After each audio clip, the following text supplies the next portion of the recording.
Hi guys, Andre here, fxplace.net. When it happens, we're there, we take you there, we show you, we tell you, join us, make some pops, subscribe. Okay, this is a continuation of market manipulation. Now, I really do not profess to be an expert at market manipulation. I'm a price action guy, like I said, I lean on trend trading and I recognize institutional transactions, which is market manipulation. Just looking at this chart, I can see something going on. And how do I do it? Well, I train my eye. That's all. Well, not like 10 push ups a day, but I train my eye to read a chart. Okay. And you're going to help me on this one. Okay. And before we go on, we, we spoke about your expectations and how you need to align it to instruments, to profit expectancy, to risk management.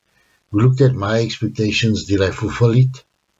And now we're looking at one more guy's expectation, the market maker, the composite man. What's his expectations?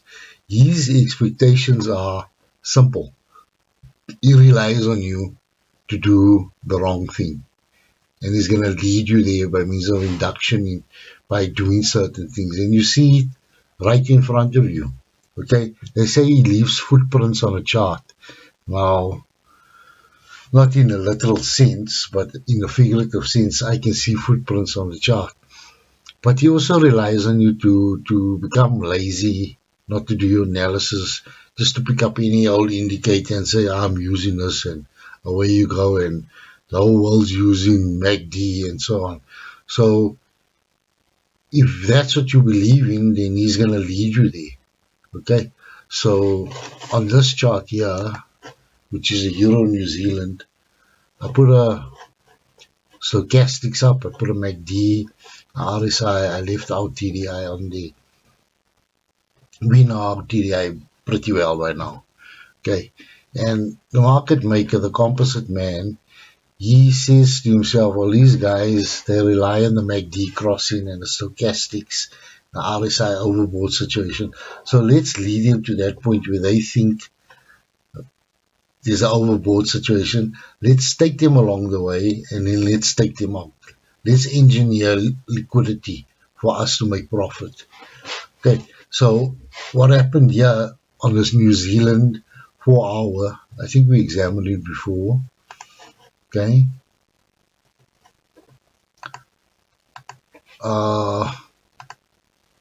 Let's just switch it off. Put that up. Okay. We had a situation where we had MBL and a shark fin, and we went for the trade. 4 hour trade. We done top down analysis. We were happy with it, and we rode it till the end there. So if we had to enter, let's just say at the beginning here, for us, that would be, let's say from there to mid there, that's 324 pups. That's a lot of money, eh? No, 324 pups. Let's see. Still on New Zealand. 324. 324. It's 35,000 Rand. Right? $2,300. 35,000 Rand. Wow. For how many hours? 10 times 4 is 44. 2 days. 35,000, almost 36,000 Rand. Right? So you have to instill within you, you have a system. Part of the strategy is to now trust your system. If you don't trust your system, then you don't have a system. If you don't have a system, you don't have a strategy. So you need to get to the point where I trust my system, right? I don't have to design one. BTMM has given me these, the TDI and EMAs and all these other things, and along comes FXplace, and they say, yeah, this is a good system. We're going to tell you all over the market where you can get entries, so you don't have to sit there waiting for bounce off this and Batman and what else is it, double top, double bottom and all of that. We're going to tell you there's no trade here, go sit and look somewhere else, do top-down analysis somewhere else. Okay, so the composite man relies on you to enter trade here. So let's just look quickly at this here. Now we know what we done, right? So let's take our on-chart TDI out. Let's leave a Fibonacci there, right? This will come in last. And we look at the RSI, and the RSI says, well, when it breaks over into overbought, buy, right? So yeah, from that point, buy. So he's really missing out. Let's go halfway, always go halfway, just to make a proper, how can I put it, analysis. Is not proper, but guesstimate. It's 88 pips he's lost out on. And when does he get out? When he crosses back down, somewhere there, right? Somewhere, yeah, right? So from there to there, he makes 209 pips. Remember, we made 324 pips. Okay, so, and he also wastes a bit of time, 5 times for 20 hours, almost a day, wasting time to get out because he's waiting for this thing to cross back down. The MACD guy comes along and says, when this thing crosses over the zero line here, I'm going to go long. So he goes long somewhere here, right? And he goes long, that's him. On an order block, he goes long. And he exits when this red crosses, when the vertical line crosses below the red line. So he's going to cross, he's going to close his trade there.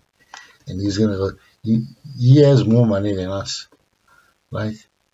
But he spends more time in the trade. You remember, that's 4 hours and plus 6 hours is 10 hours long in the trade. We could have made 10 hours profit pop somewhere else. So you're happy for the MACD guy, but you're still going to be tricked. Okay, stochastic guy comes along and says, there's two ways of looking at stochastics. Guys trade between overbought and oversold. They trade in this area, or they trade when it's overbought, same like RSI, and they close when it comes back below. So let's just take it that this trade is entered there, right? And notice we all starting more or less in the same area, eh? And he closes there. He closes before us. The crossover or the cross down, he closes there. Right, he has two choices. The stochastics is where you want to be actually. Right, you can see it crosses below, get out, or it crosses below the overbought. So those are the three. Now the market maker looks at this and he says, these guys rely a lot on this particular crossover here. And for me, the market maker, this is an area of interest, a pocket or pool of liquidity, and I know there's orders here waiting to be filled because of this here. And the same here, when it crosses over the 50, there's also guys here in the RSI arena waiting to go long as soon as this thing goes up. And these guys here waiting for it to go into overbought situations to go long. Yeah, right? So I know there's money here because there's limit orders here, so I'm going to move in that direction. That's his intention, to always open the chart and say, well, where's the money, right? And the money will always be there where there are limit orders, and from this you can see when it hits that area, we're not sure when it could be there, but the moment it hits that area, or when it's anywhere on the chart above a certain area, there's pockets of liquidity. Right? You also have your supply and demand that will tell you, see, it broke through demand here, there, right? And it's heading up towards, after the demand obviously comes supply, and it's heading up to a supply area. And same would hold true for support and resistance. There's a relationship between this. They are not separate at all. Okay? So the market maker now says, okay, these guys are in the trade. When are they going to get out? Right? And they're going to get out here, there, and there. So I need to do something before they get out and take profit. So I'm going to range and pretend I'm going to retrace. And these guys think, well, let's pull out our Fibonacci and see when he retraces. And if he retraces beyond that point, we're going to pull out. So we open up our Fibonacci and we put it on the lowest candle. I can actually put it here, say there, yeah, that's fine. And take it to the highest candle, the body. I'm told use the body, not the wick, right? And it heads up here, and these MACD guys are staying in a trade. Stochastic guys are out. The RSI guys are still in, and it heads up, hits the top, and it starts reversing. We already know the semaphores here, 5 and 4, and now it's heading down. And these guys say, you know, when it breaks through 61.8, okay, this is the market closed here, so nothing happened after here, but when it does open, I'll show you on the next chart what the market maker is capable of. He's not respecting this. This is not a force of nature, a 1,000-year-old equation that, whoa, there's an equation here, 1,000 years, stop. You know, there's nothing of that nature. This here they call compression, spiking, going downward, spiking to the top all the time, collecting trailing stops. Notice that. Manipulation all along the way. Look at that spike. Boom. Right? So, it's coming to 61.8. I would really love it if it were on 61.8 to show you it stopped on 61.8. Yeah, you see, I don't even know how this flippant Fibonacci works. I know you must double click the line. Yeah, something like that. Actually, I want it to stop on 61.8. There's it. Oh, no, it's gone again. Let's just, for the sake of pleasing Andre today, say it stopped on 61.8. It just doesn't want to hook onto that flippant candle. See, it jumps away every time. I wonder if I do this. Now it stays. Now, yeah, I learned how to use Fibonacci. Okay, wow, yuppie. Right, but it's still not there. But these guys, I'm drifting. These guys, it says when it breaks through here, we're going short. These guys said when it touches here and goes up again, I'm going long, right? And it comes here, it seems like it touches it, and then it goes up. There's a 4-hour candle, and then it comes down. So it takes out your stop loss if you feel this is a retracement. Here's the first thing. And now these guys are getting all excited here, and limit orders have been placed, and the stop loss is above it, right? And this is exactly what happened here. You thought it's going to break, it's going to bounce off the 61.8 golden ratio, go up, and continue up. Well, it went up, and then it came down. So it wiped out these guys here who entered here. And there's guys sitting here who have trailing stops behind this that may very well lose it. Okay? They may very well lose it. Now you're saying, thank you, Andre, but you didn't prove anything. Here's the proof, right? Here's a 15-minute chart, right? GPCAD. And I wonder if it's going to work. Right, here's a situation. How did I do that?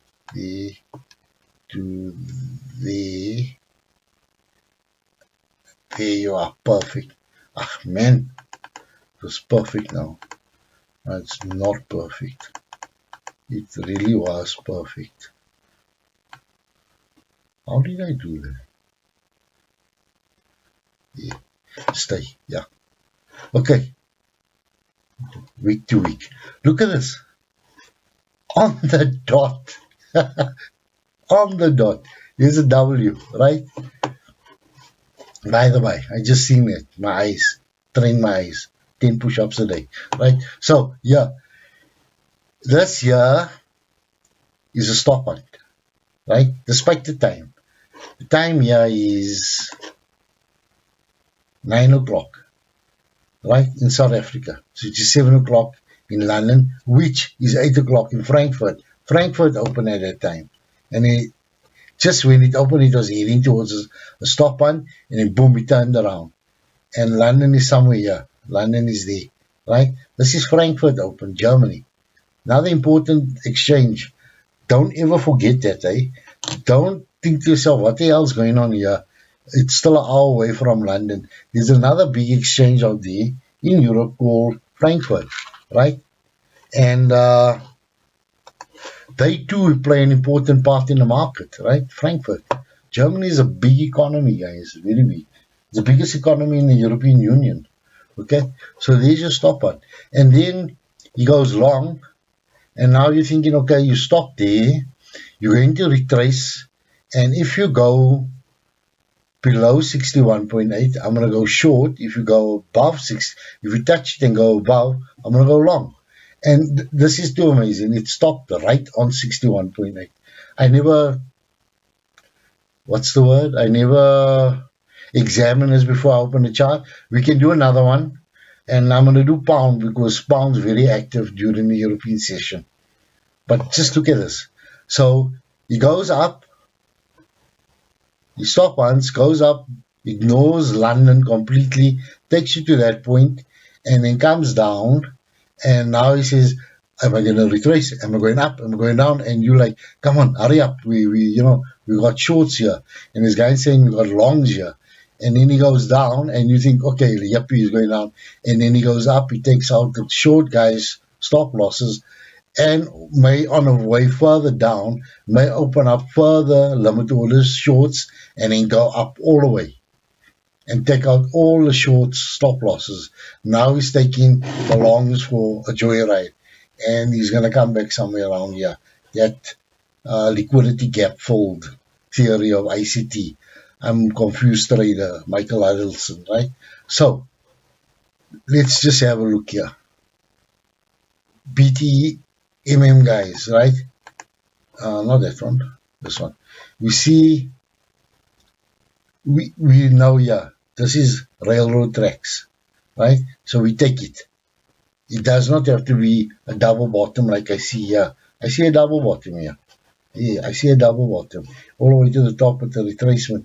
Remember I said in one video, not every journey to your ADR destination is smooth. Here's a retracement. You got to sit through this drawdown if you truly believe that this will be achieved if you want so much pips. And there's a lot of pips, right? This from there to there is substantial. Come on. This is from there to there substantial, 71 pips. But then it went down to 4. It lost all 30 pips, but then it went up to an extra 14 pips, 85. And, I'm closing somewhere here already, I'm somewhere here. But you have to develop a trust relationship with your indicators.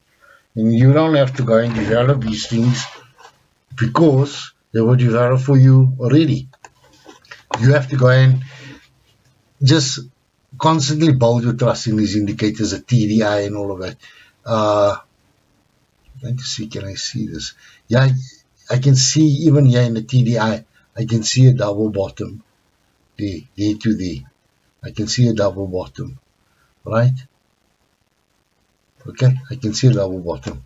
So, thank you, Steve. This is yours. I give you that for your railroad tracks, and I give you this for showing me a double bottom, right?